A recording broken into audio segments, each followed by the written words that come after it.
Hey, Dr. Jeff here. I'm at one of my mobile home parks that I own here in Louisiana, and there's two different types of homes. There's a tenant-owned home where the tenant owns the home, and behind me, this was a park-owned home. So when we bought this property, the park actually owned the home.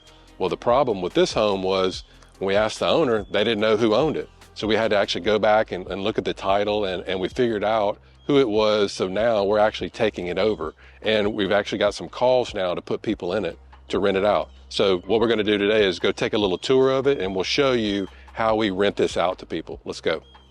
So what I did is I found one of these lock boxes on Amazon. What we do with it is we put the key. We'll give them the code, and then we'll put the key so we can just do this remotely. But this stays on so it doesn't come off. This is like a realtor. So if you do own a home, and you especially if you don't live in, I live in this town, but if you don't live in the town, you can buy one of these lock boxes like 10, 15 bucks.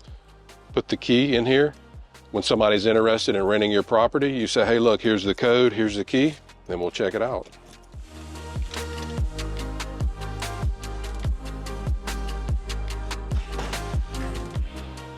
This is how we're, you just want to inspect it, make sure there's no holes in the wall, there's no, one of the things with mobile homes is you want to make sure the roof isn't leaking, so you want to look for any water spots on the ceiling. And you want to make sure that you're checking the foundation. You want to check for any soft spots in the floor. And a lot of times in the bathrooms, is this a bathroom here? Yeah, so in this bathroom, there's no power in here, so I can't turn the lights on. But you want to check for leaks underneath, but the water's shut off, but I don't see any watermark. But you want to check for any soft spots. You can actually, you hear that noise? So there's like a soft spot right here. So there's probably some wood, some plywood underneath that needs to be replaced, because you want to make sure before you rent this out to your tenant, you taking care, there's no holes in the walls, there's no leaks, there's no water spots. Make sure everything has been cleaned out. So let's go check out the kitchen.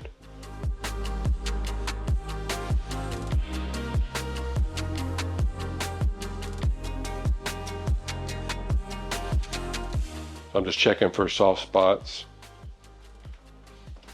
A lot of times if somebody's still living in here, if the water's on, you can look to see if there's, sometimes they'll actually have a jar or a pot or a pan or something under here, they're catching water, and they won't even call and tell the landlord about it.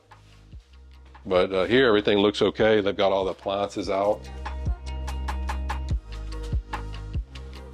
Soft spot right here. Looks like it's kind of been semi-repaired. This is probably this little closet. This must be a bedroom. This is the master bedroom in here. Good size. Nothing leaking on the ceiling. Good size closet. I'm gonna go check for any soft spots around the tub. Nope. So for the most part, this needs very, very minor repair. You could spend probably $500, maybe $1,000 at the most, clean this up, and then you can rent it out. So whenever you have a park-owned home, and if you're like us and you want to turn it into a tenant-owned home, we'll sell these homes off. So it's a rent-to-own. So they pay a deposit, and they start making payments, and that actually goes towards their contract of acquiring the home. And that's how we convert our park-owned homes to tenant-owned homes.